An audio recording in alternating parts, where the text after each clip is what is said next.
جبکہ بھابھی خاموشی سے اب روٹیاں بنا رہی تھیں۔ پسینے سے ان کے کپڑے بھیگے ہوئے اور بال الجھے ہوئے تھے۔ چھوٹا سا باورچی خانہ گرمی سے تپ کر تندور بنا ہوا تھا۔ اس نے دل ہی دل میں بھابھی کی ہمت کی داد دی۔ بھابھی، وارث بھائی کے گھٹنے پر چوٹ کیسے لگی؟ اسے اچانک یاد آیا۔ بازو کی پوچھ سے ماتھے کا پسینہ صاف کرتے ہوئے وہ عام سے انداز میں گویا ہوئی۔ صبح حلوہ پوری لینے جا رہے تھے، راستے میں موٹر سائیکل سلپ ہو گئی۔ او ہو! وہ سر ہلا کر خاموش رہ گئی۔ دونوں بہن بھائی خاصے سنجیدہ اور کم گو سے لگتے ہیں، اس نے دل ہی دل میں سوچا اور تیزی سے سلاد بنانے لگی۔ سلاد بنا کر اس نے اپنے بیگ سے کپڑے نکالے اور واش روم میں نہانے کے لیے گھس گئی۔ بارش رک چکی تھی لیکن صحن میں جگہ جگہ پانی کھڑا تھا۔ وہ کافی دیر بعد نہا کر نکلی تو برآمدے میں بچھی چٹائی پر کھانا لگ چکا تھا اور سارے بچے خلاف عادت خاموش اور سکون سے بیٹھے تھے۔ باہر نکلتے ہی اسے ماحول کی سنگینی کا احساس ہوا۔ بھابھی کا چہرہ غصے سے سرخ تھا، جبکہ شازیہ باجی خاصے خراب موڈ میں بول رہی تھی۔ پہلے تو اسے کسی بات کی سمجھ ہی نہیں آئی۔ تھوڑے سے فاصلے پر وارث بھائی بھی خاصے سنجیدہ انداز میں خاموش تھے۔ میں نے پہلے کبھی عاشر کے یہاں رہنے پر اعتراض کیا ہے جو اب کروں گی؟ میں کون ہوتی ہوں روکنے ٹوکنے والی؟ اور ویسے بھی میری اہمیت ہی کیا ہے؟ سچ کہا ہے بڑوں نے کہ میکا ماں باپ سے ہی ہوتا ہے، اس کے بعد تو بھاوجوں کی مرضی منہ لگائے یا نہ لگائے۔ یہ تو ہم ہی ڈھیٹ ہیں کہ بھائی کی محبت میں ہر ہفتے دوڑے آتے ہیں، ورنہ یہاں کس کو پرواہ ہے کہ آئیں یا نہ آئیں؟ غم اور غصے سے شازیہ باجی کی آواز کانپ رہی تھی۔ باقی دونوں بہنوں نے بھی بڑی شکوہ کناں نظروں سے بھائی کو دیکھا تھا اور وہ بیچارے یہ صورتحال دیکھ کر بوکھلا گئے۔ ارے باجی، کس کی مجال ہے کہ آپ کو آنے سے منع کرے؟ آپ کا اپنا گھر ہے۔ جم آئیں۔ سچ پوچھیں تو مجھے خود بھی اتوار کا شدت سے انتظار رہتا ہے، اور آپ تو ہم سب سے بڑی ہیں اور ہمارے لیے تو ماں جی کی جگہ پر ہیں۔ ہمارے لیے آپ کی رائے بڑی محترم اور قابل اہمیت ہے۔ وارث بھائی کی بات پر انہوں نے فوراً دوپٹے سے آنکھوں میں آئے نادیدہ آنسو صاف کیے اور پھر فوراً وضاحت دی۔ میں تو نیلم کے آرام کی خاطر کہہ رہی تھی۔ ماشاء اللہ، اتنا بڑا آدھے کنال کا تو ہمارے چچا کا گھر ہے۔ میں نے سوچا کہ آرام اور سکون سے اوپر اپنے کمرے میں کام کر لیا کرے گی، ورنہ نیچے تو بچے اس کی مت مار دیا کریں گے۔ پھر صرف 3 ماہ کی تو بات ہے۔ عاشر اوکھا سوکھا ہو کر کسی دوست کے گھر یا نیچے گزار لے، اور اس سے بیچاری کو کہاں عادت ہے اتنے چھوٹے اور تنگ گھر میں رہنے کی؟ وہ تو ہماری محبت کی خاطر یہاں آ گئی، ورنہ ہماری چچی کا تعلق ایسے ویسے خاندان سے تھوڑی ہے۔ مہنگے سے مہنگے ہاسٹل میں بھی بیٹی کو رکھ سکتی ہے۔ شازیہ باجی کی باتوں سے زیادہ اسے بھابھی کے بگڑتے زاویے 1 منٹ میں ساری صورتحال سمجھا گئے تھے۔ انہوں نے کڑے تیوروں سے اسے دیکھا جس کی خاطر ان کی بھائی کو دربدر کیا جا رہا تھا۔ تبھی اس نے فوراً گھبرا کر بات کاٹی۔ آپ لوگ میری وجہ سے پریشان کیوں ہو رہے ہیں؟ مجھے عادت نہیں ہے اکیلے رہنے کی۔ آپ اوپر والا کمرہ میرے لیے ہرگز خالی مت کروائیں، میں نیچے بچوں کے ساتھ ہی رہ لوں گی۔ کمال کرتے ہیں، آپ اتنی سی بات کو بڑا کر رہے ہیں۔ فٹافٹ کھانا شروع کریں اور میرے لیے بالکل فکر مند مت ہوں۔ میرا تو ویسے بھی زیادہ وقت انسٹی ٹیوٹ میں گزرے گا، اور شام کو تھک ہار کر چھت پر اکیلے کمرے میں رہنے کی نہ تو مجھ میں ہمت ہے اور نہ حوصلہ۔ نہ بابا نہ، میں نیچے بھابھی اور وریشا کے ساتھ ہی ٹھیک ہوں۔ اس کے ہلکے پھلکے انداز پر وارث بھائی نے بہت ممنون نظروں سے دیکھا تھا، جبکہ بھابھی کے چہرے کے تاثرات بھی واضح تبدیلی آئی تھی۔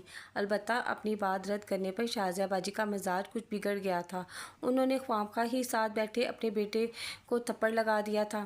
کھانا ختم ہوتے ہی بھابھی اور وریشا برتن اٹھانے لگی، جبکہ تینوں بہنیں سستی سے وہیں نیم دراز ہو گئی تھیں۔ بھابھی نے برتن سمیٹے ہی چائے کا پانی چولہے پر رکھ دیا تھا۔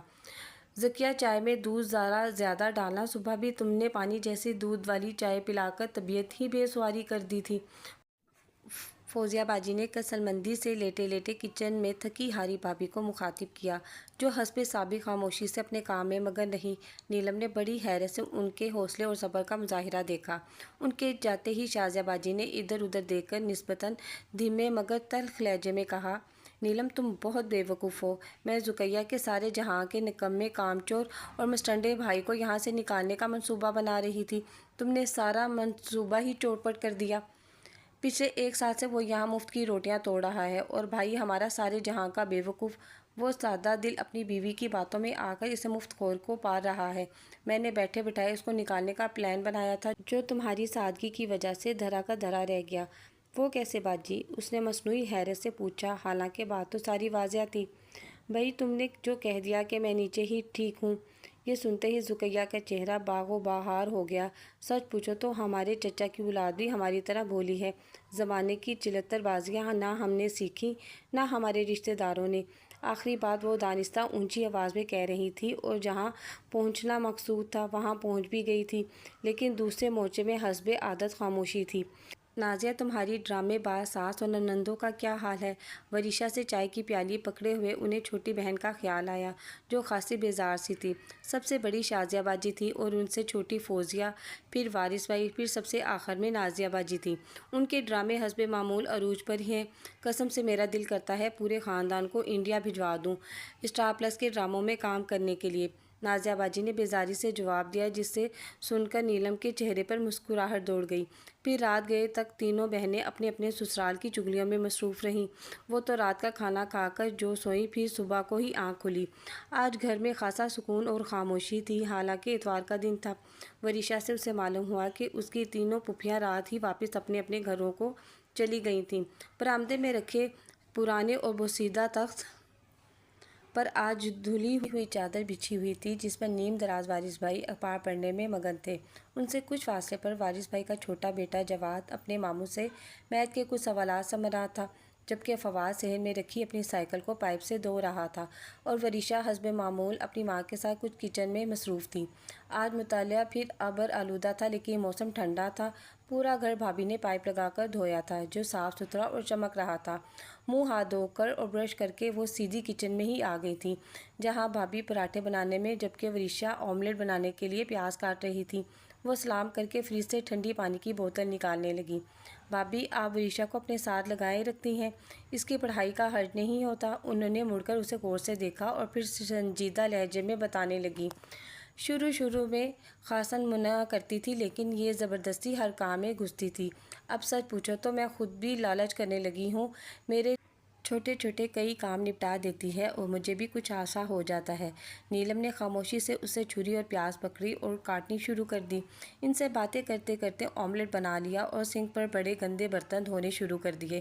بھابھی نے مڑ کر اسے دیکھا اور اسپاٹ لہجے میں کہا، رہنے دو، میں دھو لوں گی۔ چھوڑے بھابھی، میں مہمان تھوڑی ہوں۔ اس نے برتن دھو کر ریک پہ رکھے اور صافی سے ہاتھ صاف کرنے لگی۔ اتنے میں وریشا ناشتہ باہر چٹائی پر لگا چکی تھی۔ وہ خاموشی سے باہر آ کر بیٹھ گئی۔ وارث بھائی کے تینوں بچے خاصے سمجھدار اور کم گو تھے، بڑے سلجھے ہوئے انداز میں اپنے باپ کے گرد بیٹھے ناشتہ کر رہے تھے۔ عاشق بھی ناشتہ کرتے ہوئے وارث بھائی سے حالیت حاضر و تبصرہ کر رہا تھا۔ اس کا مطالبہ خاصا وسیع اور دلائل بڑے مؤثر تھے۔ بھابھی نے چائے کے مگ ان کے سامنے رکھے تو اسے خیال آیا کہ انہوں نے خود تو ناشتہ کیا نہیں۔ آئیں بھابھی، آپ بھی ناشتہ کریں نا، اس نے خلوص دل سے کہا تو وارث بھائی نے ہنستے ہوئے جواب دیا، بھئی تمہاری بھابھی ساری دنیا سے نرالی ہیں۔ جب ساری دنیا ناشتہ کر لے گی تو بچہ کچا پھینکنے کے بجائے یہ خود کھا لیں گی اور یہی ان کا ناشتہ ہوگا۔ یہ تو بہت بری بات ہے۔ اس نے فوراً ہاٹ پاٹ سے ایک پراٹھا نکالا اور پلیٹ میں آملیٹ ڈال کر ان کا بازو پکڑ کر بٹھایا۔ بیٹھیں، پہلے ناشتہ کریں، کام ہوتے رہیں گے۔ اس کے پرخلوص لہجے پر وہ بری طرح چونکی، پھر نہ جانے کیا سوچ کر ان کے درمیان آ بیٹھی اور خاموشی سے لقمے توڑنے لگی۔ نیلم، کل میں صبح صبح دفتر کے لیے نکل جاؤں گا۔ کل تم ہاشر کے ساتھ اپنے انسٹیٹیوٹ چلی جانا۔ یہ تمہیں بتائے گا کہ کہاں کہاں سے وین تمہیں مل جائے گی اور کس اسٹاپ پر اترنا ہوگا۔ اس کے بعد تمہیں اکیلے ہی آنا جانا ہوگا۔ جی بھائی، ڈونٹ وری، مجھے کوئی مسئلہ نہیں ہوگا، بس ایک دفعہ سارے راستے دیکھ لوں۔ اس نے چائے پیتے ہوئے انہیں تسلی دی۔ ناشتہ کرتے ہی بھابھی نے برتن سمیٹنے شروع کر دیے۔ اس نے بیگ سے کپڑے نکال کر لوہے کی الماری میں سیٹ کیے۔ اس کے حصے میں جو کمرہ آیا تھا وہ پہلے بچوں کا تھا، لیکن بھابھی نے اسٹور سے کافی سارا سامان اوپر والے کمرے میں منتقل کروا دیا تھا اور اسٹور تقریباً خالی کر کے اندر 2 چارپائیاں بچھا دی تھیں اور جواد اور فواد کو وہ کمرہ دے دیا تھا، جبکہ وریشا تو پہلے ہی ان کے کمرے میں سوتی تھی۔ نیلم نے اپنے کمرے کا جائزہ لیا۔ پورے کمرے میں ایک کرسی اور میز کے علاوہ لوہے کی الماری تھی اور کمرے میں سنگل پلنگ پر شاید بھابھی نے نئی چادر بچھائی تھی۔ کم چیزیں ہونے کے باوجود کمرہ کافی کھلا اور کشادہ لگ رہا تھا۔ الماری سیٹ کرنے کے بعد اس نے اپنے سیل فون پر امی سے تفصیلاً بات کی۔ وہ اس کی غیر موجودگی سے کافی اداس تھیں۔ انم اور ہارون بھی کافی یاد کر رہے تھے۔ فون پر بات کر کے جب وہ باہر نکلی تو کافی اداس تھی۔ بھابھی تخت پر سبزی کی ٹوکری رکھے سبزی کاٹنے میں مگن تھی۔ پاس ہی عاشر کوئی کتاب پڑھنے میں مگن تھا، جبکہ وارث بھائی شاید گھر میں نہیں تھے۔ تھوڑے سے فاصلے پر وریشا اپنے اسکول کا ہوم ورک کر رہی تھی۔ اس نے شاید اسے باہر آتے نہیں دیکھا تھا، تبھی کتاب سے سر اٹھائے بغیر بولی تھی، مما شکر ہے کہ اس اتوار کو پھپھو لوگ یہاں نہیں ہیں۔ نیلم باجی کی وجہ سے وہ ہفتے والے دن ہی آ گئی، ورنہ آج کا سارا دن بھی برباد جانا تھا۔ اوپر سے شازیہ پھپھو کی ایمن جب آتی ہے، کبھی میرے کلرز تو کبھی میری پونیاں چرا کر لے جاتی ہے۔ وریشا بھابی نے تنبیہہ لہجے میں اسے پکارا۔ وہ نیلم کو سامنے دیکھ کر بکھلا گئی تھی۔ عاشر نے بھی پریشانی سے پہلے ان دونوں کو اور پھر وریشا کو دیکھا، جو اپنے کام میں مگن بے خبر بول رہی تھی۔ کیا ہے مما، آپ بھی بس مجھے ہی ڈانٹتی رہتی ہیں، ان کے بچوں کو کچھ نہیں کہتی؟ شازیہ پھپھو اور فوزیہ پھپھو جب دیکھو آپ کی برائیاں کر رہی ہوتی ہیں، اور آپ اتنی گرمی میں ان کے لیے کھانا بنا رہی ہوتی ہیں۔ مجھے اس بات پر بہت غصہ آتا ہے۔ بھابی نے اپنے پاس تخت پر آ کر بیٹھی نیلم کو پریشانی سے دیکھا، جو فالتو چھری اٹھا کر بھنڈیاں کاٹنے لگی تھی، اور بے پرواہی سے وریشا سے مخاطب ہوئی۔ اور وریشا، گڑیا کو کس بات پر غصہ آتا ہے؟ وریشا نے کاپی سے جھٹکے سے سر اٹھایا۔ اسے سامنے دیکھ کر اس کا رنگ بڑی تیزی سے اڑا تھا۔ وہ ایک دم خاموش ہو گئی تھی۔ بھائی، اس کا سادہ سا حل ہے، آپ یوں کیا کرو کہ جس دن ایمن نے آنا ہو، اپنے سارے کلرز اور پونیاں میرے کمرے والی الماری میں چھپا دیا کرو، نہ اس کو نظر آئیں گی، نہ وہ اٹھا کر لے کے جائے گی۔ چھوڑو نیلم، یہ تو ایسے ہی فضول بولتی رہتی ہے، خود ہی ادھر ادھر رکھ کر بھول جاتی ہوگی، اور پھر شازیہ باجی کی ایمن کو کس چیز کی کمی ہے جو ایسی حرکتیں کرے گی؟ بھابی نے فوراً صفائی دی اور وریشا کو غصے سے گھورا، لیکن نیلم نے ان کی بات کو بے پرواہی سے اڑایا۔ جانے دے بھابی، بچے جھوٹ نہیں بولتے، اور پھر آپ کے بچے تو ماشاءاللہ خاصے تمیز والے اور سلجھے ہوئے ہیں۔ وریشا تو خاصی حساس اور ذمہ دار بچی ہے، باتیں وہ کچھ غلط بھی نہیں کر رہی۔ بس میں نہیں جانتی کہ گھر میں کوئی فساد پڑے، پھر وارث خاصے چھوٹے دل کے ہیں، وہ بہت زیادہ گھبرا جاتے ہیں۔ کوئی جو کرتا ہے کرے، خود ہی بھرے گا، اللہ تو جانتا ہے نا۔ لیکن ظالم کے سامنے خاموش رہنا اس کو مزید شے دینے کے مترادف ہے، وہ ہاتھ جھاڑتے ہوئے بولی تھی۔ عاشر نے کتاب چھوڑ کر اسے غور سے دیکھا، جو واش بیسن پر ہاتھ دھونے میں مگن تھی۔ بی بی، اپنا کھونٹا مضبوط ہو تو بندہ ایسی باتیں کرتا اچھا لگتا ہے، ورنہ خود کے بے گھر ہونے کے لیے چانسز بڑھ جاتے ہیں، اور میرے تو ماں باپ بھی سر پر نہیں ہیں، اکلوتا بھائی ہے جو خود ابھی تک بے روزگار ہے۔ بھابی نے ناگوار لہجے میں کہا۔ ان کے لہجے میں چھپی تلخی دیکھ کر ایک لمحے کو تو وہ خاموش ہو گئی۔ چلیں اس ٹاپک پر بات پھر کبھی سہی۔ یہ بتائیں آج کیا پکا رہی ہیں؟ اس نے دانستہ خوشگوار لہجے میں پوچھا۔ بھنڈیاں، وہ سپاٹ لہجے میں کہہ کر کچن میں چلی گئی۔ نیلم نے تخت پر پڑا صبح کا اخبار اٹھا کر پڑھنا شروع کر دیا۔ اخبار پڑھتے ہوئے وہ اچانک بولی، عاشر، آپ کی کوالیفیکیشن کیا ہے؟ ایم کام، اس نے مختصر جواب دیا۔ یہ ڈی جے انٹرپرائزز والوں کا اشتہار دیکھا ہے، جتنی کوالیفیکیشن آپ کی ہے اتنی ہی انہوں نے مانگی ہے، آپ یہاں بھی اپلائی کریں نا۔ نیلم نے بڑے جوش و خروش سے اسے بتایا، جو کتاب پر آنکھیں جمائے بیٹھا تھا۔ اس نے سر اٹھا کر بھی نہیں دیکھا اور بڑے سنجیدہ اور سپاٹ لہجے میں کہا، میں نے پچھلے 3 ماہ سے یہ دکھاوے کے فرمان پڑھنا چھوڑ دیے ہیں۔ جن کو جاب ملنی ہو انہیں ویسے ہی مل جاتی ہے، پھر اپنا وقت اور پیسہ برباد کرنے کا فائدہ؟ لے، یہ کیا بات ہوئی؟ اس کا مطلب یہ ہے کہ انسان اپنے ہاتھ پر ہاتھ رکھ کر بیٹھ جائے اور کوشش نہ کرے؟ نیلم کو اس کی بات قطعی پسند نہیں آئی تھی۔ محترمہ، آپ کو پتہ ہے کہ کوشش کس چڑیا کا نام ہے؟ میں نے آئی کام، بی کام اور ایم کام میں تینوں دفعہ بورڈ میں پوزیشن لی تھی۔ ایک بندہ جو اسکول، کالج اور یونیورسٹی میں ہمیشہ ٹاپ کرتا رہا ہو، اسے اکثر انٹرویو میں صرف اس وجہ سے ریجیکٹ کر دیا جائے کہ وہ کسی مضبوط ریفرنس سے نہیں آیا، اور آپ اس کو کہہ رہی ہیں کہ کوشش کی جائے؟ سبحان اللہ! محترمہ، پچھلے 1 سال سے بے شمار انٹرویوز اور ٹیسٹ دینے کے بعد اب میرے پاس مزید فالتو پیسہ نہیں جو میں ویگنوں کے کرائے اور ڈاکومنٹس فوٹو اسٹیٹ کرنے والوں کے حوالے کر دوں۔ کسی کو بات کہہ دینا بہت آسان ہوتا ہے۔ وہ تلخ لہجے میں 2 ٹوک انداز سے بات کر کے ڈیوڑی کی طرف چل پڑا، جہاں سے سیڑھیاں اوپر چھت کی طرف جاتی تھیں۔ نیلم ہکا بکا اسے دیکھتی رہ گئی۔ اسے قطعاً اندازہ نہیں تھا کہ اس کا رد عمل اتنا شدید ہوگا۔ ذکیہ بھابی نے تعصب بھرے انداز میں اسے اوپر جاتے دیکھا۔ میرا بھائی بہت حساس اور خوددار ہے۔ امی کی وفات کے بعد وارث اسے زبردستی لاہور لے آئے تھے کہ بڑا شہر ہے اور یہاں روزگار کے چانسز زیادہ ہیں، ورنہ ہمارا تعلق بھی تمہارے شہر میاں چنو سے ہے۔ وہاں شہر میں ہمارا اپنا گھر ہے۔ بس وارث کے بے پناہ اصرار پر وہ لاہور جب سے آیا ہے تب سے جاب کی تلاش میں ہے۔ ساتھ ساتھ وہ شام کو 2-3 گھروں میں ٹیوشن بھی پڑھانے جاتا ہے۔ اس نے گھر کا خرچ کافی حد تک ہمارا کم کر رکھا ہے۔ مگر ہر ہفتے وارث کی بہنیں جب آتی ہیں اٹھتے بیٹھتے اس پر طنز کرتی ہیں تب وہ بہت زیادہ اپسیٹ ہو جاتا ہے۔ وہ سنجیدہ لہجے میں اس سے مخاطب تھی۔ سوری بھابھی، میرا مطلب ہرگز انہیں ہرٹ کرنا نہیں تھا۔ وہ حقیقتاً شرمندہ ہو گئی۔ چلو چھوڑو، میں پوچھنے آئی تھی کہ چاول بنا لوں؟ پلیز بھابھی، میرے لیے کوئی تکلف مت کیجیے گا۔ اگر آپ ایسا کریں گی تو میرے لیے یہاں رہنا بہت مشکل ہو جائے گا۔ میں کھانے پینے کی قطعاً شوقین نہیں، بلکہ اکثر تو مجھے کھانا کھانا بھی یاد نہیں رہتا۔ اس کے پرخلوص لہجے پر بھابھی کے چہرے پر بڑے اطمینان بھرے تاثرات نمودار ہوئے تھے۔ اگلے دن ناشتہ کر کے وہ انسٹی ٹیوٹ جانے کے لیے تیار تھی۔ پنک شرٹ کے ساتھ سفید شلوار اور سفید کاٹن کے دوپٹے میں ہلکی سی لپسٹک لگائے وہ بالکل تیار تھی۔ عاشر نے بڑی جلدی ناشتہ کیا تھا اور وارث بھائی اسے انسٹی ٹیوٹ کا پتہ سمجھا رہے تھے۔ وہ اس کے پیچھے تیزی سے چل رہی تھی۔ مسلسل بارشوں کی وجہ سے گلیوں میں خاصا کیچڑ اور گارا تھا، جس کی وجہ سے چلنا خاصا محال تھا، جبکہ وہ خاموشی سے فائل اٹھائے تیز قدم اٹھا رہا تھا۔ مین روڈ پر وہ بس اسٹاپ پر آ کر کھڑا ہو گیا تھا۔ چونکہ صبح کا وقت تھا اس لیے خاصا رش تھا۔ وہ اس کے پاس آ کر کھڑی ہو گئی۔ ایک بس آئی، اس میں بہت زیادہ سواریاں تھیں اور وہ کوشش کے باوجود اس پر چڑھنے کی ہمت نہیں کر سکی۔ دیکھتے ہی دیکھتے اسٹاپ خالی ہو گیا۔ آئی ایم سوری، نیلم نے ہمت کر کے کہا۔ کس بات پر؟ وہ دو سوالیہ نظروں سے دیکھنے لگا۔ کل میرا مقصد ہرگز آپ کو ہرٹ کرنا نہیں تھا۔ وہ کچھ ہچکچائی۔ اٹس اوکے، مجھے تو یاد بھی نہیں، وہ سادہ سے لہجے میں کہہ رہا تھا۔ ریئلی؟ وہ تعجب سے بولی۔ اور مجھے تو ساری رات اس خیال سے نیند ہی نہیں آئی کہ میں نے غیر دانستہ طور پر آپ کو ہرٹ کر دیا۔ اچھا، وہ ہنسا، پھر قدرے سنجیدگی سے بولا۔ حیرت ہے کہ دنیا میں ایسے لوگ بھی ہیں، ورنہ تو لوگ دانستہ بھی دل پر چھریاں چلا کر بڑے مطمئن اور آسودہ حال رہتے ہیں۔ میرا شمار ایسے لوگوں میں نہیں ہوتا۔ نیلم کے قدرے ناراض لہجے پر اس نے چونک کر اسے دیکھا۔ میرے کہنے کا مقصد یہ تھا کہ آپ ناحق خفا ہو رہی ہیں۔ میں خفا تو نہیں ہو رہی، اس نے فوراً صفائی دی۔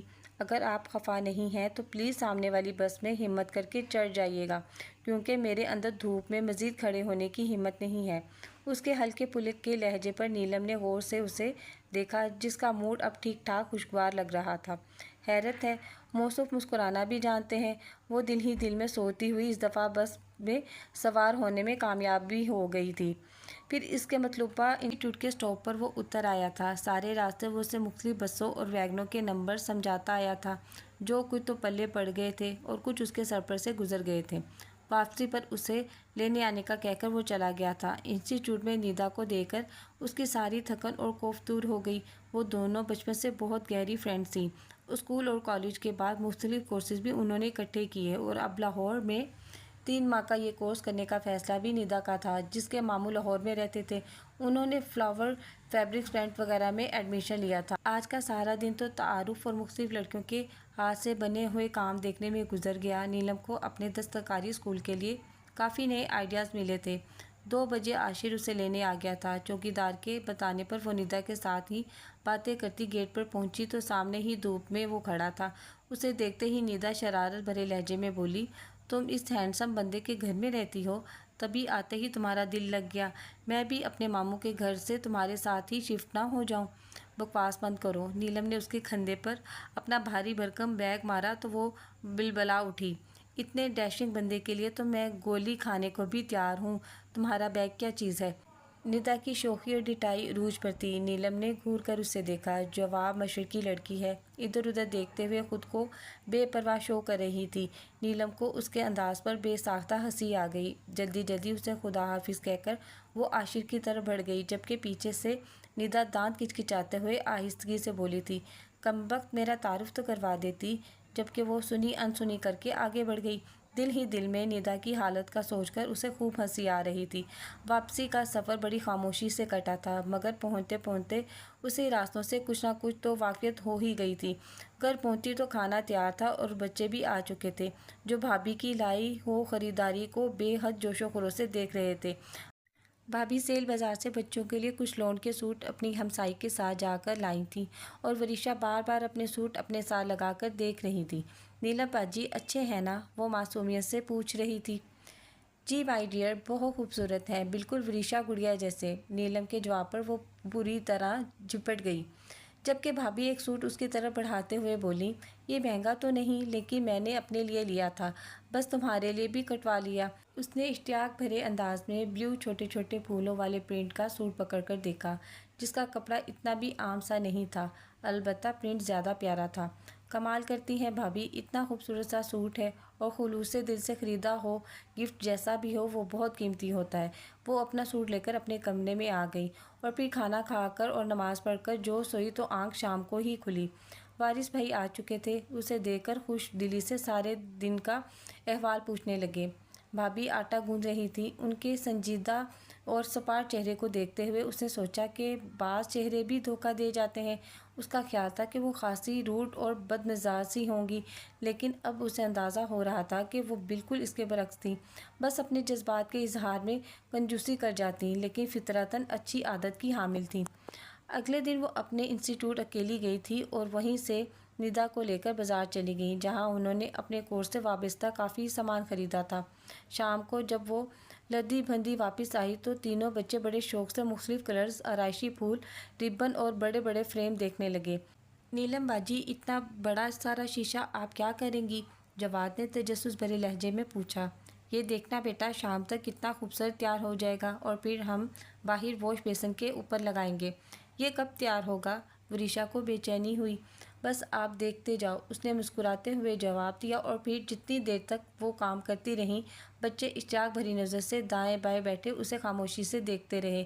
حالانکہ بھابھی نے ایک دو بار ڈانٹا بھی، لیکن اس نے یہ کہہ کر مجھے قطعی ڈسٹرب نہیں ہو رہی، بھابھی کو مطمئن کر دیا۔ شیشے کے چاروں طرف خوبصورت بیل اور چاروں کونوں میں لگے آرائشی پھولوں نے اسے خاصا جذب نظر بنا دیا تھا۔ 2 گھنٹے کے بعد وہ فارغ ہوئی تو خاصے کمال کی چیز تیار ہو چکی تھی، اور جب اسے دیوار پر لگا دیا تو بچے بار بار اپنا چہرہ دینے کے لیے واش بیسن کے آگے جاتے رہے۔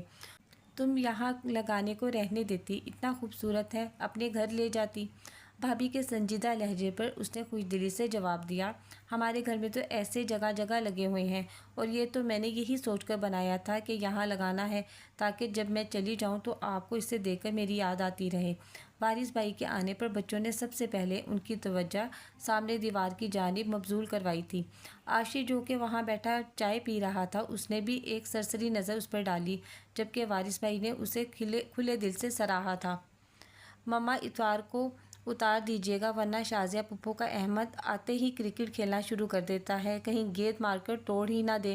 وریشا اپنی ماں کے کانوں میں گھسی نصیحت کر رہی تھی، جسے سن کر نیلم کے چہرے پر مسکراہٹ دوڑ گئی، جبکہ بھابھی نے کوئی جواب نہیں دیا تھا۔ اگلے دن اس نے تخت پوش کے لیے بازار سے کپڑا لیا اور اسے پینٹ کرنا شروع کر دیا۔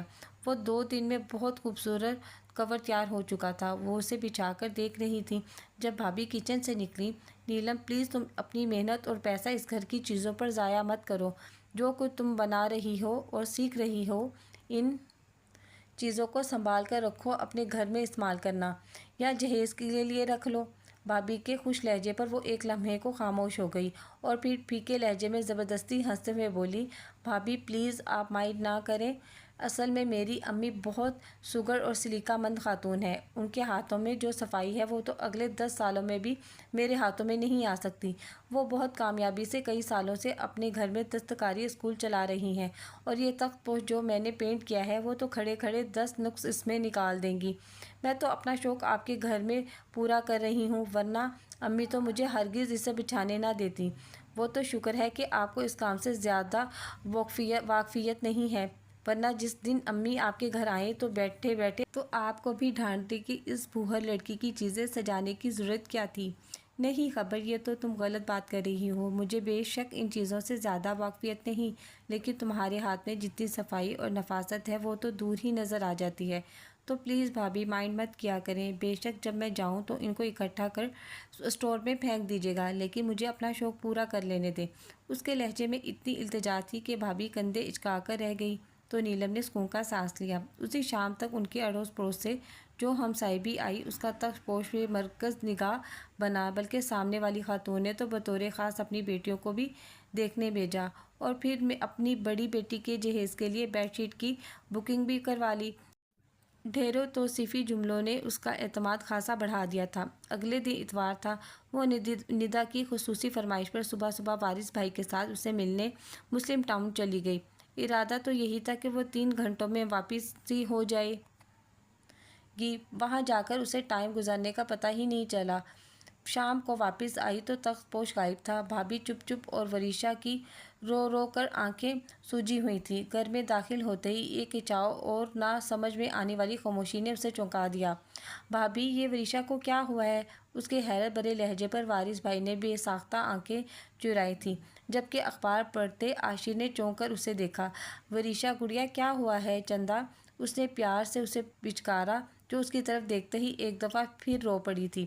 وریشا، بس کرو ورنہ مار پڑے گی تمہیں، بھابھی کچن سے ناگوار لہجے میں بولی تھیں۔ پلیز عاشر، اسے پارک تک لے جاؤ اور آئس کریم بھی کھلا دینا۔ مجھے نہیں جانا، وہ ضد بھرے لہجے میں بولی تھی۔ بھابھی، آخر ہوا کیا ہے؟ اس کے اصرار بھرے لہجے پر بھابھی نے لب پیٹے تھے اور خوش لہجے میں کہا، کچھ نہیں، اسے عادت ہے خواہ مخواہ رونے کی، آخر کوئی وجہ تو ہوگی۔ نیلم نے تیزی سے بات کاٹی۔ وجہ کیا ہونی ہے؟ وہ پھوٹ پڑی۔ صبح شازیہ باجی اور فوزیہ باجی آئی تھیں۔ میں نے تو نہیں، اس نے خود ہی ان کی بیٹی ایمن کو بتا دیا کہ مما میرے لیے 2 سوٹ لائی ہیں، اور جب میں نے سوٹ دکھائے تو ایمن مچل گئی کہ وریشا کے ریڈ سوٹ جیسا میں نے بھی لینا ہے۔ شازیہ باجی نے وہی رکھ لیا اور کہہ دیا کہ وریشا کے لیے اور لے آئیں گا۔ بس تب سے رو رو کر برا حال کر رکھا ہے۔ وارث نے کہا بھی ہے کہ اگلے مہینے تنخواہ آنے پر اپنی بیٹی کو 2 سوٹ لے کر دوں گا، لیکن کسی طور نہیں مان رہی۔ حالانکہ ضد تو نہیں کرتی، آج پتہ نہیں کیا ہو گیا ہے، وہ خاصے چڑچڑے لہجے میں بولی تھی۔ اور جو شازیہ پھپھو نے ہمارا کلرفل تخت پوش بھی لے لیا اور آپ کا سوٹ بھی۔ وریشا نے روتے ہوئے ایک اور اطلاع دی تو اس نے چونک کر تخت دیکھا، جس پر پرانی سی چادر بچھی ہوئی تھی۔ بھابھی کا چہرہ سپاٹ تھا، جبکہ وارث بھائی بھی بالکل خاموش تھے۔ اسے اندازہ ہو گیا تھا کہ کیا صورتحال ہوئی ہوگی۔ شازیہ پھپھو ہر اچھی چیز ہمارے گھر سے اٹھا کر لے جاتی ہیں، جواد بھی غصے سے بولا تھا۔ جواد، بھابھی نے تنبیہی لہجے میں اسے پکارا تو وہ جھنجھلا کر وہاں سے اٹھ گیا۔ لے، اتنی سی بات پر ہماری گڑیا نے رو رو کر برا حال کر رکھا ہے۔ نیلم کو حقیقتاً دکھ ہوا تھا، لیکن دانستہ خود پر قابو پا کر اس نے وریشا کو اپنے ساتھ لگایا اور پیار کیا۔ وہ تخت پوش سے تو ویسے بھی مجھ سے اچھا نہیں بنا تھا، دیکھنا ہم کل اسے بھی اچھا ڈیزائن بنائیں گے۔ اور وہ جو آپ کا ریڈ سوٹ تھا نا، وہ سچی بات ہے کہ مجھے بالکل بھی اچھا نہیں لگا تھا۔ میں آپ کو ایک بہت خوبصورت پنک کلر کا سوٹ پینٹ کر کے دوں گی، اور دیکھنا ویسا پیارا سوٹ کسی کے پاس کبھی نہیں ہوگا، ٹھیک؟ نیلم نے اسے بہلایا اور وہ بہل بھی گئی۔ سچی نیلم باجی؟ اسے یقین نہیں آیا تھا۔ ہاں واقعی، بالکل تخت پوش بعد میں آپ کا سوٹ پہلے تیار ہوگا۔ نیلم نے اس کے پھولے پھولے گالوں پر پیار کرتے ہوئے یقین دلایا، تو اس کی آنکھوں میں خوشی کے ننھے ننھے ستارے جگمگانے لگے۔ رات کو کھانا کھانے کے بعد اس نے اپنا ادھورا کام مکمل کیا۔ کسی کام سے وہ باہر آئی تو کچن کے دروازے کے پاس عاشر جم کر کھڑا تھا۔ اس کی پشت صحن کی طرف تھی۔ اندر بھابھی برتن دھو رہی تھی۔ وہ پیالی میں پانی ڈالنے کے لیے واش بیسن کے پاس پہنچی تو عاشر کی دھیمی مگر ناراض آواز اس کے کانوں سے ٹکرائی۔ آپ وارث بھائی کی بہن کو منع نہیں کر سکتی تھیں کہ یہ وریشا کا سوٹ ہے، اٹھا کر انہیں دے دیا؟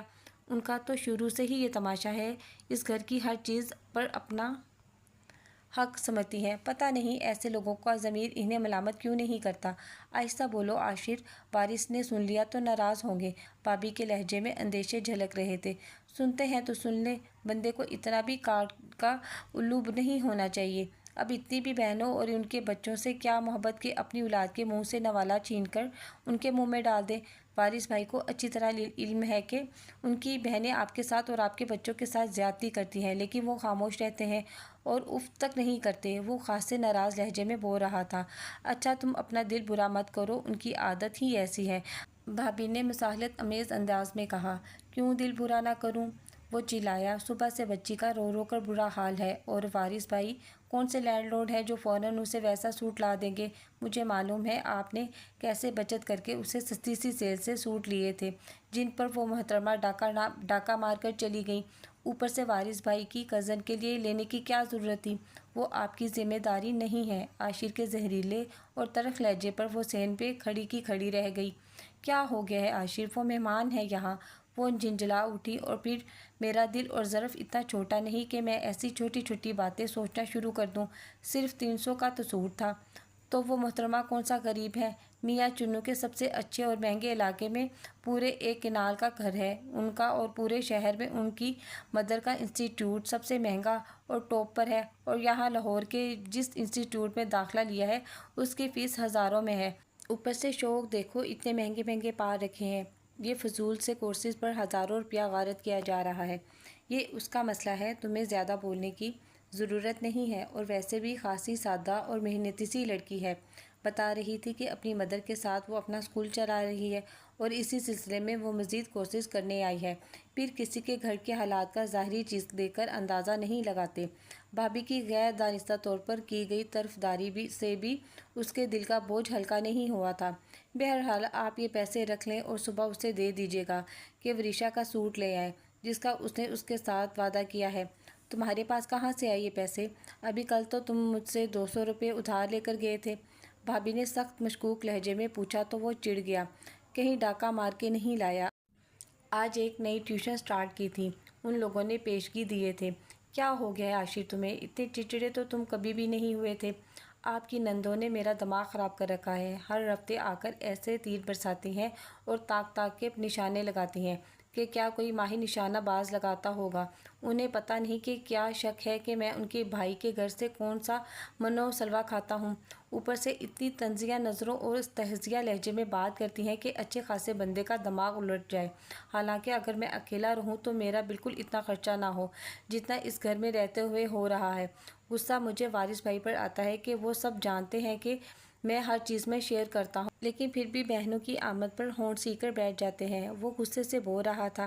آج نہ جانے اس کا موڈ اتنا خراب کیوں تھا، حالانکہ نیلم نے کبھی اسے اتنا بولتے نہیں دیکھا تھا۔ وہ گہری سانس بھرتے ہوئے اپنے کمرے کی طرف چلی گئی، یہ سوچ کر کہ وہ آج اپنے دل کی بھڑاس نکال ہی لے۔ دل کھول کر اپنے کمرے میں اس نے فریم میں لگے کشن کو سائڈ ٹیبل پر رکھا اور باقی کام کرنے کا ارادہ ملتوی کر دیا کل تک، اور خود آنکھیں بند کر کے سونے کی کوشش کرنے لگی۔ اگلے دن وہ صبح صبح ناشتہ کیے بغیر انسٹیٹیوٹ کے لیے نکل آئی تھی۔ وارث بھائی نہا رہے تھے، ورنہ اسے بغیر ناشتہ کیے جاتا دیکھ کر ضرور ٹوکتے۔ جبکہ بھابی اوپر عاشر کے کمرے کی طرف گئی ہوئی تھی، وہ دریشا کو بتا کر باہر نکل آئی۔ آج انسٹیٹیوٹ میں بھی وہ خاموش خاموش تھی۔ ندا کو ساتھ لے کر وہ قریبی مون مارکیٹ میں چلی آئی۔ وریشا کے لیے 2 سوٹ اور تخت پوش کے لیے کپڑا اور ضرورت کی مزید چیزیں لے کر وہ واپس آئی تو چوکیدار سے معلوم ہوا کہ اس کے گھر سے کوئی کھانا دے کر گیا ہے۔ جانا پہچانا ٹفن دے کر اسے خاصی حیرت ہوئی۔ یقیناً وارث بھائی دے کر گئے ہوں گے، وہ اکثر دوپہر میں کھانا کھانے گھر آ جاتے تھے۔ اس نے مطمئن ہو کر ٹفن کھولا تو کڑی پکوڑوں کی خوشبو چاروں طرف پھیل گئی۔ شام 4 بجے وہ گھر پہنچی تو صرف بچے گھر میں تھے۔ اپنے لیے 1 کپ چائے کا بنا کر اس نے ورشا کے سوٹ کا ناپ لے کر بڑی مہارت سے اسے کاٹا اور اپنے کمرے میں لگے بڑے فریم پر اپنا کام شروع کر دیا، جبکہ وریشا بڑی دلچسپی اور شوق سے اسے کام کرتا دیکھ رہی تھی۔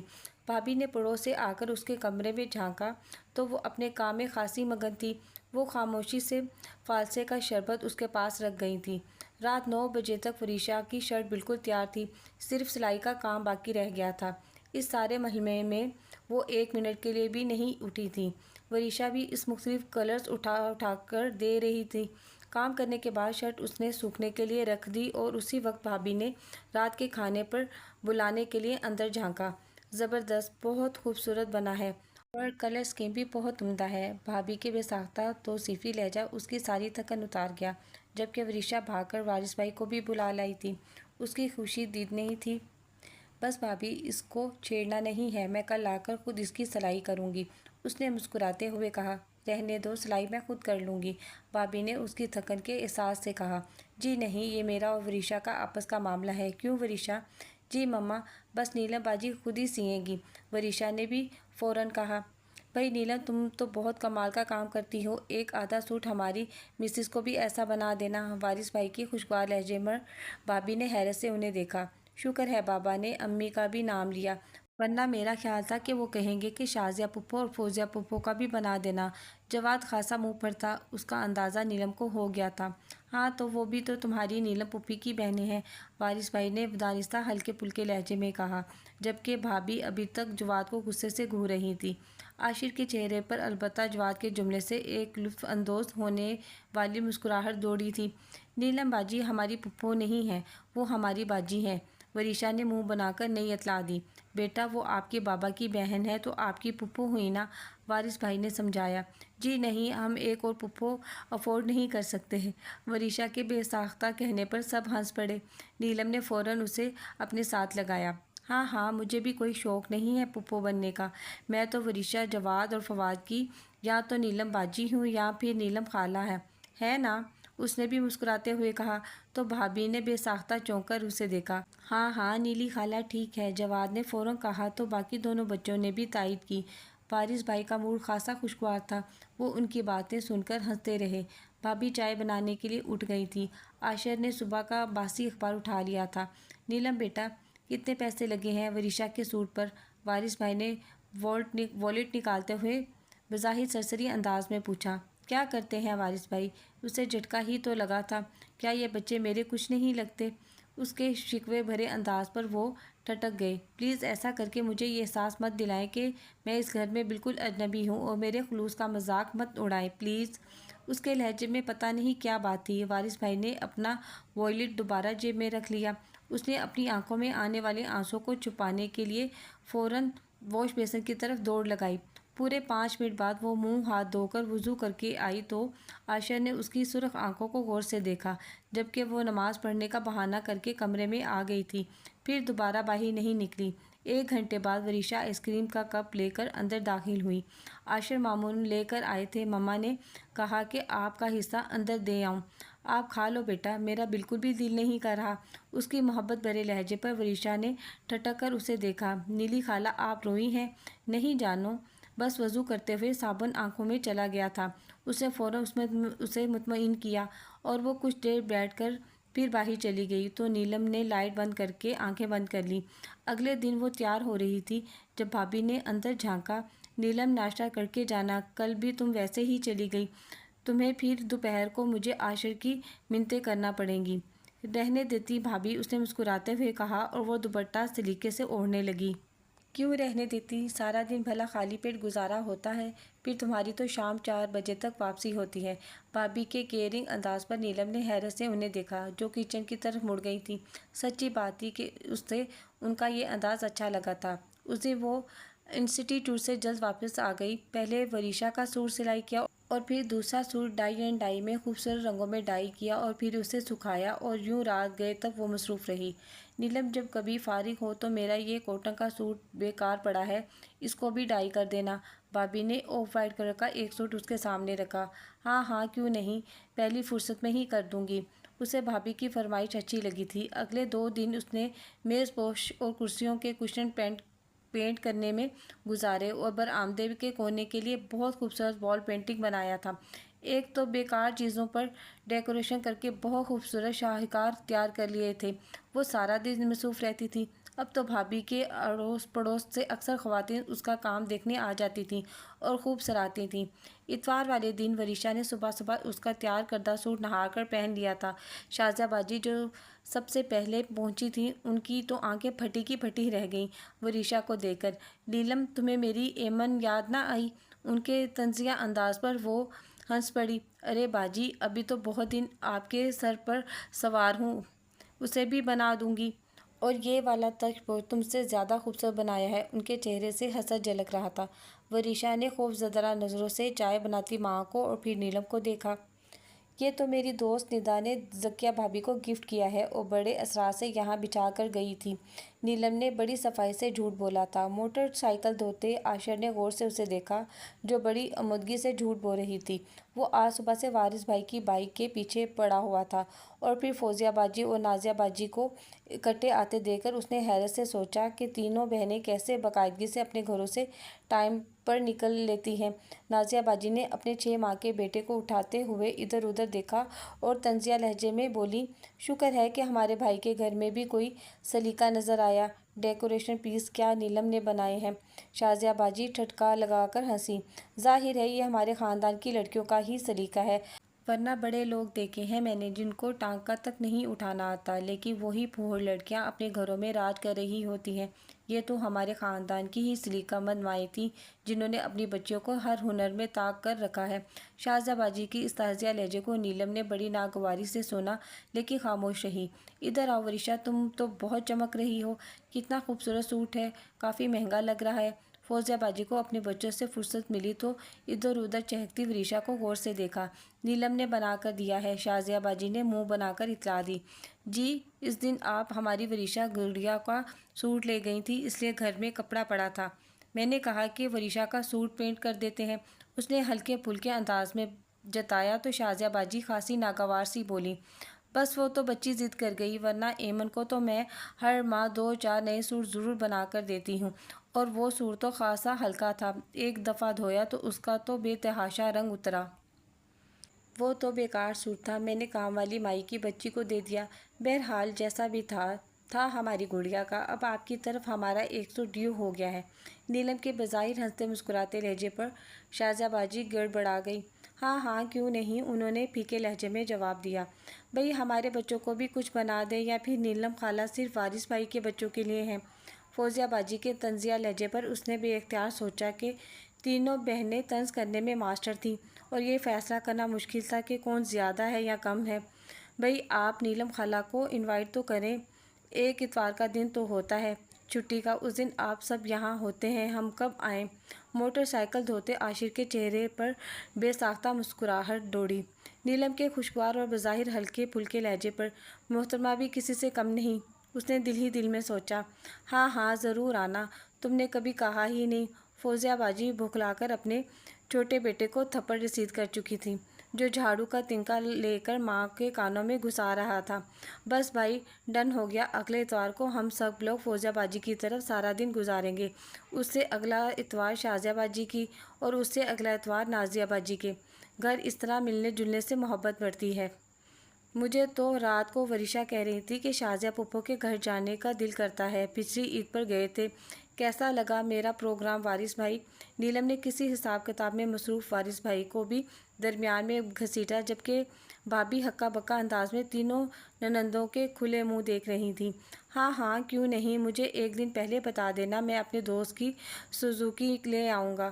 وارث بھائی نے بھی فوراً تائید کی تو شازیہ باجی گھبرا کر بولی، اگلے ہفتے مجھے اپنے ساس کا چیک اپ کروانے میو ہاسپٹل جانا ہے۔ نیلم نے ہاتھ جھاڑتے ہوئے سادگی سے کہا، ہم اسے اگلے ہفتے آ جائیں گے اور نازیہ باجی کے گھر کا پروگرام مزید آگے کر دیں گے، کوئی ٹینشن لینے کی ضرورت ہی نہیں۔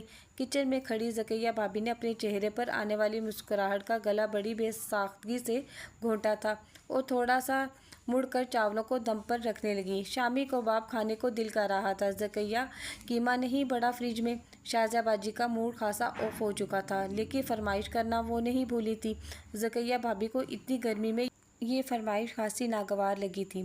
وہ قیمہ تو میں نے کل کے لیے رکھا ہے، کل انسٹی ٹیوٹ میں ون ڈش پارٹی ہے، اور میں نے قیمہ بھرے کریلے بنا کر لے جانے ہیں۔ نیلم کی اطلاع پر ذکیہ بھابھی نے حیرت سے اسے دیکھا کہ اس نے پہلے تو ذکر نہیں کیا تھا۔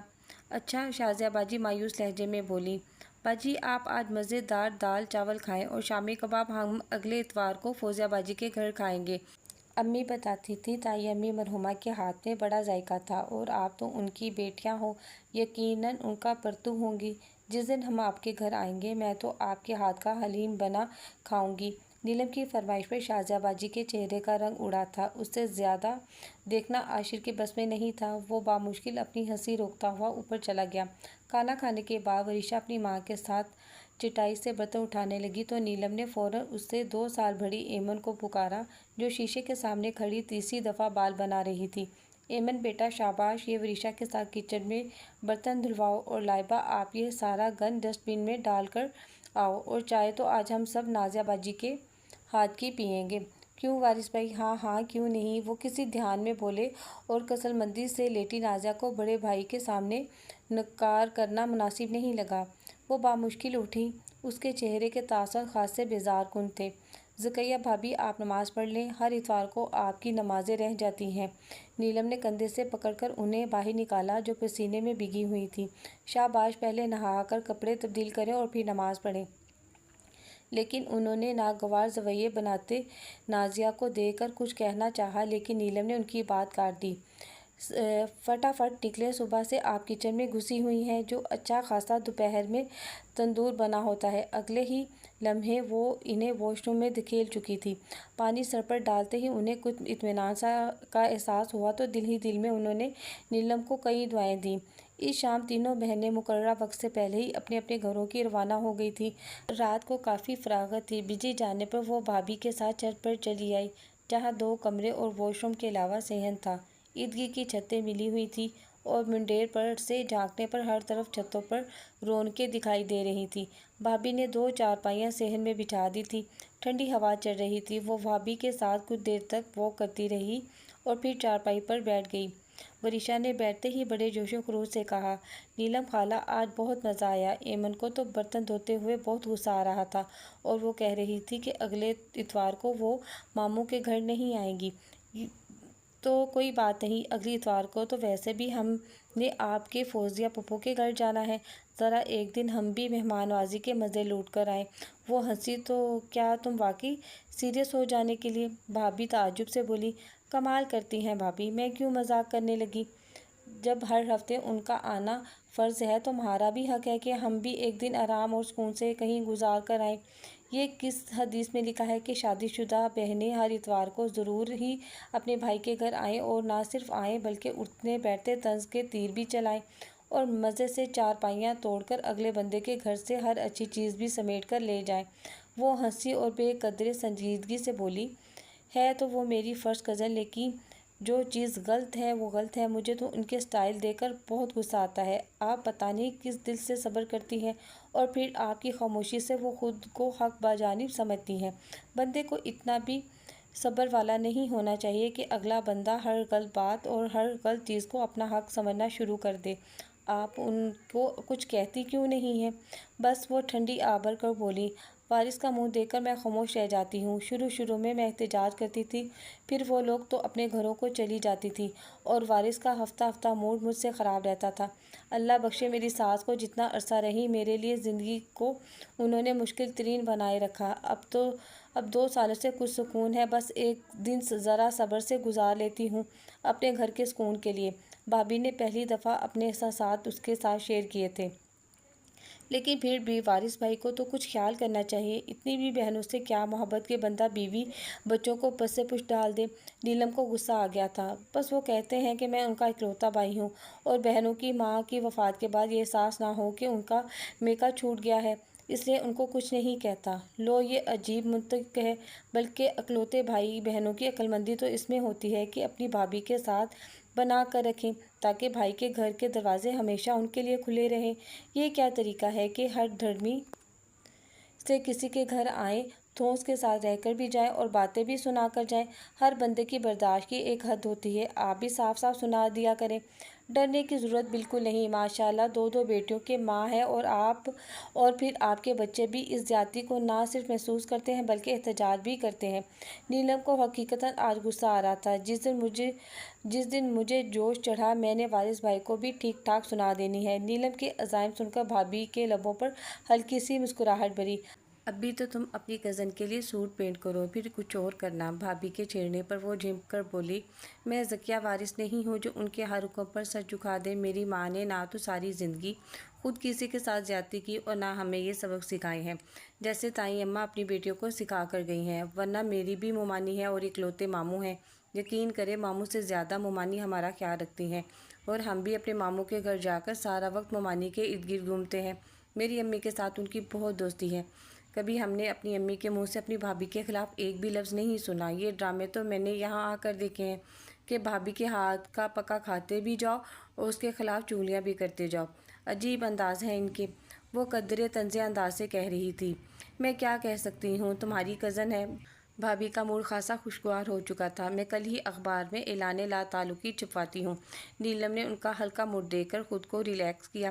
ویسے ان کی بھابھی تمہارے جیسی کوئی جی دار لڑکی ہونی چاہیے تھی، بھابھی نے بے تکلفی سے بولی تو نیلم کے لبوں پر مسکراہٹ نمودار ہوئی۔ تنے ہوئی اعصاب ڈھیلے پڑ گئے تھے۔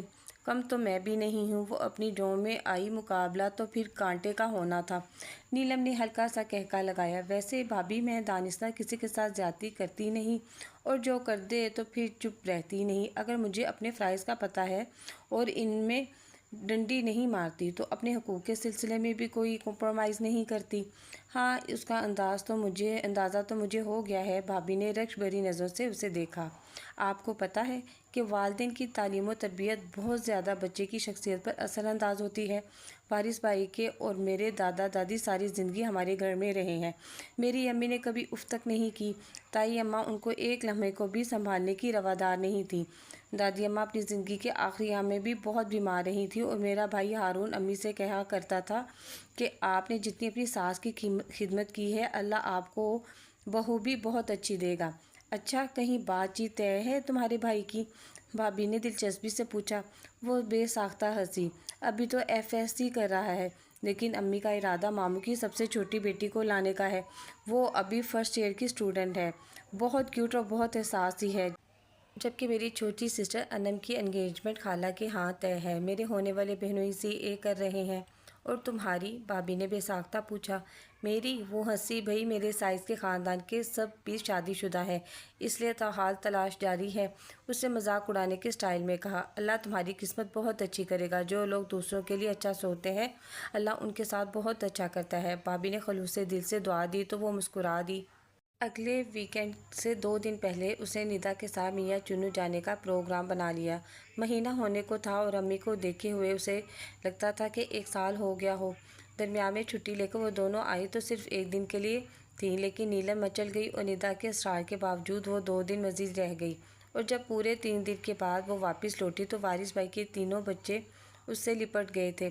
تخت پر کریلے چھیلتی بھابھی نے مسکرا کر یہ منظر دیکھا تھا۔ اس دفعہ تو عاشر نے بھی بڑے خوشگوار موڈ میں اس کا حال احوال پوچھا تھا، اور یہ بات نیلم کو ہضم نہیں ہو رہی تھی۔ وارث بھائی کہاں ہیں؟ اس نے کمرے میں جھانکتے ہوئے پوچھا۔ فوزیہ باجی کی طرف گئے ہیں، ان کا غسل خانے میں پاؤں پھسل گیا تھا، پتہ کرنے گئے ہیں۔ کیا؟ وہ چونکی۔ اس کا مطلب ہے کہ کل کی دعوت کینسل؟ میں خواہ بھاگ دوڑ کر کے اتوار سے پہلے پہنچی۔ وہ تھوڑا سا مایوس ہوئی اور پھر قدرے مشکوک لہجے میں بولی۔ واقعی پاؤں پھسلا ہے یا پھر ہماری کل کی دعوت نہ کرنے کا بہانہ ہے؟ شرم کرو، تمہارے بھائی یہ بات سن لیں تو کیا سوچیں؟ بھابھی کو اس کے انداز پر ہنسی آ گئی تھی۔ لے سوچنا کیا، مجھے تو یہ ٹھیک ٹھاک ڈرامہ لگ رہا ہے، اور اس کے رائٹر شازیہ محمود لگ رہی ہیں، لیکن خیر کم تو ہم بھی نہیں۔ کل عیادت کے کرنے کے بہانے چلیں گے۔ فوزیہ باجی کے ہاتھ کا کھانا نہ صحیح، ان کے میاں کے پیسوں سے ہوٹل کا کھانا ہی صحیح۔ وہ اپنا بیگ کھولتے ہوئے شگفتہ لہجے میں اپنا منصوبہ بیان کر گئی۔ مجھے لگتا ہے کہ تم اپنی کزن سے پٹو گی، بھابھی نے جملہ پھینکا۔ جناب ہم ڈرنے والوں میں سے نہیں ہیں۔ نیلم کا انداز ہلکا پھلکا اور شریر سا تھا۔ وہ اپنا بیگ کھول کر 2 سوٹ نکال چکی تھی، ایک گل احمد لون کا اور دوسرا بریزے چکن کا تھا۔ بھابھی کو ایک نظر دیکھتے ہی ان کی قیمت کا اندازہ ہو گیا تھا۔ بھابھی یہ امی نے آپ کے لیے بھجوائے ہیں، اور سختی سے کہا ہے کہ زیادہ چوں چرا کرے تو مجھ سے فون پر بات کروا دینا۔ آخرکار ان کی چچی ساس ہوں۔ اس کے حتمی لہجے پر وہ ایک لمحے کو خاموش رہ گئیں، پھر مسکرا کر دوپٹے سے اپنے ہاتھ صاف کرنے لگیں۔ عاشر نے بھی غور سے سوٹوں کو دیکھا اور پھر اسے دیکھا جو بڑے سادہ انداز میں ایک اور پیکٹ نکال رہی تھی۔ بھابھی امی نے کافی عرصے سے خود کام کرنا چھوڑ دیا ہے، بس سکھاتی ہیں۔ لیکن وریشا کے لیے یہ ایپلی کا سوٹ انہوں نے پورے 3 دن لگا کر بنایا تھا، اور کہہ رہی تھی کہ جب وہ پہنے تو موبائل پر اس کی ایک تصویر بنا کر مجھے ضرور دکھانا۔ اصل میں ہمارے گھر میں بچے نہیں ہیں نا، تو ان کو بہت شوق ہے، اور بہت محبت اور خلوص سے انہوں نے بنایا ہے۔ ریڈ کلر کے فریش کلر پر آف وائٹ پیچز لگا کر مہارت سے ڈیزائن کی گئی تھی، اور ایک نظر دیکھنے میں ہی وہ کسی بوتیک کا مہنگا سوٹ لگ رہا تھا۔ نیلم خالہ کتنا پیارا ہے نا؟ وریشا کی خوشی دیدنی تھی۔ جی میری جان، لیکن آپ سے زیادہ پیارا نہیں۔ نیلم نے سوٹ اس کے ساتھ لگا کر سائز چیک کیا اور پھر دوسرے لفافے سے سفید کرتے نکالے۔ یہ جواد اور فواد کے لیے ہیں۔ نیلم یہ زیادتی ہے۔ بھابھی شرمندہ ہو گئی تھی۔ چلے، جو زیادتی ہوتی ہے اس کا آپ کو پتہ نہیں چلتا، اور جو محبت ہوتی ہے اس پر آپ زیادتی کا لیبل لگا رہی ہیں۔ بھئی یہ ظلم ہے۔ نیلم نے ٹھنڈی سانس بھری۔ ہاں بھابھی، اسے یاد آیا، اصل میں امی نے اپنی بوتیک کا کام بھی سٹارٹ کر دیا ہے، اور لڑکیوں کی تعداد بھی زیادہ ہو گئی ہے، اور جو کام وہ اپنے لیے کرواتی ہیں ان میں اکثر گفٹ بھی کر دیتی ہیں۔ انہی لڑکیوں کی شادیوں پر تو یہ بیڈ شیٹ اور بیڈ روم سیٹ انہوں نے بنا کر رکھا تھا، اور جو آپ کے سامنے والی سکینہ خالہ ہے نا، جن کی 5 بیٹیاں ہیں، میں نے امی سے ذکر کیا تھا، انہوں نے دیا ہے، آپ اپنی طرف سے انہیں دے دیجیے گا، ثواب ملنے کا۔ یہ 3 بچیاں ہیں۔ بھابھی نے بہت غور سے اس کی بات سنی اور اپنے محسوس مہدم لہجے میں کہا، تمہاری امی بہت نیک خاتون ہے، اب تو میرا بھی دل کر رہا ہے ان سے ملنے کو، اللہ ان کو اس کام کا اجر دے۔ انہوں نے بہت احتیاط سے وہ بھاری سیٹ اٹھا کر ایک سائڈ پر رکھا، انہیں حقیقتاً ان کے اس تحفے سے خوشی ہو رہی تھی۔ ہاں ضرور، آپ نیکسٹ ٹائم ہی چلیے گا، میاں چنو خوب انجوائے کریں گے، اور تب تک بچوں کی بھی چھٹیاں ہو جائیں گی، اس نے خلوص دل سے کہا۔ لیکن نیلم خالہ، اگلے اتوار کو تو ہم نے شازیہ پھپھو کے گھر جانا تھا، وریشا نے یاد دلایا۔ کوئی بات نہیں بیٹا، اگلے ہفتے تک ان کے گھر سے بھی کوئی اطلاع آ جائے گی، ہماری قسمت میں آپ کی پھوپھیوں کے گھر کا کھانا نہیں۔ نیلم نے چائے کا گھونٹ بھرا اور مسکراتے ہوئے جواب دیا، تو بھابھی بے ساختہ ہنس پڑی۔ نیلم، تم کس دن بہت مار کھاؤ گی، مجھے بھی یہی لگتا ہے۔ وہ تھوڑا سا جھک کر رازداری سے بولی تو عاشق کے لیے اپنی مسکراہٹ روکنا دشوار ہو گیا۔ بھئی ہنس لیں، ہنسی صحت کے لیے بہت مفید ہوتی ہے، نیلم نے اس دفعہ ڈائریکٹ اسے مخاطب کیا، تو وہ زیر لب مسکرا دیا۔ اگلے دن وہ انسٹیٹیوٹ سے واپس آئی تو بھابھی بہت خوش تھیں، بچے اچھل رہے تھے اور مٹھائی کا ایک ڈبہ برآمدے میں رکھے تخت پر کھلا پڑا تھا۔ بھابھی کے چہرے پر پھیلی خوشی اور اطمینانیت اور لبوں پر بڑی محفوظ سی مسکراہٹ جگمگا رہی تھی۔ بھابھی خیریت؟ نیلم کے منہ سے بے ساختہ نکلا۔ ہاں ہاں، کیوں نہیں، عاشق کو بہت اچھی جاب مل گئی ہے، بھابھی نے بہت بے تابی سے جواب دیا۔ ریئلی؟ اس نے ذرا سی گردن موڑ کر عاشق کو دیکھا، جو استری والی ٹیبل پر بڑی دلچسپی سے اپنی شرٹ پریس کر رہا تھا، اس کا لمبا سراپا اس کے سامنے تھا۔ بہت بہت مبارک ہو، اس نے خلوص دل سے کہا، اور مٹھائی کے ڈبے سے ایک گلاب جامن باہر نکالی اور سرسری انداز میں پوچھا، کہاں ہوئی ہے جاب؟ وہ پریس شدہ شرٹ اٹھا کر مڑا اور گہری نظروں سے اسے دیکھتے ہوئے بولا، ڈی جے انٹرپرائزز میں۔ کیا؟ اس کا ہاتھ فضا میں معلق اور منہ کھلے کا کھلا رہ گیا۔ کیا یہ وہی کمپنی ہے جس کی ایڈ کے متعلق میں نے آپ کو بتایا تھا؟ نیلم کی آنکھوں میں استحجاب اتر آیا اور دل میں سوچ ابھری کہ اسے فوراً بتائے کہ جس پر اپلائی کرنے سے آپ نے صاف انکار کر دیا تھا، لیکن وہ خاموش رہی۔ لیکن عاشر نے شاید اس کی سوچ پڑھ لی تھی۔ میں نے سوچا کہ جہاں اتنی جگہ اپلائی کیا ہے، وہاں ایک دفعہ آپ کے کہنے پر بھی کر لوں، اور قسمت نے ساتھ دیا، اور مجھے لگتا ہے کہ قسمت سے زیادہ کسی کے خلوص بھرے مشورے کو اللہ نے قبولیت بخشی ہے۔ عاشر کے معنی خیز لہجے میں اس کا دل ایک عجیب سی لہر میں دھڑکا۔ اس نے بے ساختہ اپنے سامنے کھڑے بلیک ٹراؤزر پر بلیو ٹی شرٹ پہنے اس شاندار سے بندے کو دیکھا، جو دونوں ہاتھ اپنے سینے پر رکھے براہ راست اس کی سیاہ آنکھوں میں جھانک رہا تھا۔ یا اللہ، آج انہیں کیا ہو گیا ہے؟ وہ بکھلا کر کھڑی ہو گئی۔ تھینک یو سو مچ، آپ مشورے بہت اچھے دیتی ہیں۔ عاشر کی نرم اور بوجھل سی آواز پر اس کا دل تیزی سے دھڑکنے لگا۔ اگر کوئی ساری زندگی آپ سے رہنمائی لینا چاہے۔ اپنے کمرے کی طرف جاتے ہوئے نیلم کے قدم ساکت رہ گئے۔ اس نے بامشکل خود کو سنبھالا اور شرارتی لہجے میں پلٹے بغیر جواب دیا، اس کو چاہیے کہ اپنے دماغ کا علاج کروائے۔ عاشر کے بلند کہکے پر وہ ہڑبڑا کر اپنے روم کی طرف بڑھی۔ گھر میں بالکل خاموشی تھی، بھابھی شاید محلے میں مٹھائی بانٹنے چلی گئی تھیں۔ اس دن موسم خاصا خراب تھا، کالے سیاہ بادلوں نے آسمان کو ڈھانپ رکھا تھا، ہوا عجیب سی سرسری میں تھی، لگتا تھا کہ آج بارش ٹوٹ کر برسے گی۔ نیلم نے آسمان کو دیکھ کر اندازہ لگایا۔ نیوی بلیو پینٹ اور رائل بلیو شرٹ اور ہم رنگ ٹائی باندھے عاشق کی تیاریاں عروج پر تھیں۔ اس کا آج آفس میں پہلا دن تھا۔ تمہارا کزن اگر ماڈلنگ میں آ جائے تو تہلکہ مچا دیں، ندا کا کہا جملہ اس کے کانوں میں گونجا تو اس نے غور سے اسے دیکھا، جو اس کے بالکل قریب کھڑا تھا۔ ایک بڑی دل فریب خوشبو نے نیلم کو اپنے حصار میں لیا۔ لگتا ہے پوری بوتل ہی موصوف نے انڈھیل لی ہے۔ چائے کا آخری گھونٹ پیتے ہوئے نیلم نے بے ساختہ سوچا۔ وہ اب واش بیسن کے شیشے کے آگے کھڑا اپنی ٹائی ٹھیک کر رہا تھا۔ عاشر، آج موسم خراب ہے، جاتے ہوئے اپنی موٹر سائیکل پر نیلم کو بھی ساتھ لے جانا، تمہارے آفس کے راستے میں ہی اس کا انسٹیٹیوٹ آئے گا نا؟ وارث بھائی کے فکر مند لہجے پر اس نے اثبات میں سر ہلایا تھا۔ نیلم، ناشتہ ڈھنگ سے کرو، تم کل بھی 2-4 نوالے لے کر اٹھ گئی تھی۔ بھابھی کی محبت بھرے لہجے پر وارث بھائی نے چونک کر اپنی مسز کو دیکھا، جن کے لہجے میں اس کے لیے خاصی محبت اور چاہت تھی۔ مطمئن ہو کر وہ اپنا ناشتہ کرنے لگی۔ اس نے بہت مضبوطی سے اپنا بیگ گود میں رکھا ہوا تھا۔ ٹھنڈی ہوا نے مین روڈ پر آتے ہی اس کا استقبال کیا تھا۔ اپنا دوپٹہ سنبھال کر بیٹھنا، عاشر نے بائیک اسٹارٹ کرتے ہوئے اسے نصیحت کی۔ لیکن لگا تھا کہ آج ہوائیں مائل بے شرارت تھیں، موسم کی مستیوں میں اضافہ ہو گیا تھا۔ نیلم نے اس کے پیچھے بیٹھے ایک طویل سانس کھینچا اور اپنا دائیں آنچل سنبھالا تھا۔ آپ کا کتنا کورس باقی رہ گیا ہے؟ اس نے اچانک پوچھا تھا تو 3 ماہ کا، لیکن جو چیزیں وہ اب سکھا رہی ہیں وہ مجھے پہلے سے آتی ہیں، اس لیے ہو سکتا ہے کہ میں اس ماہ کے اینڈ تک واپس میاں چنوں چلی جاؤں۔ اس نے سنجیدگی سے جواب دیا۔ اگر کوئی آپ کو ہمیشہ کے لیے لاہور میں ہی رکھنا چاہے پھر؟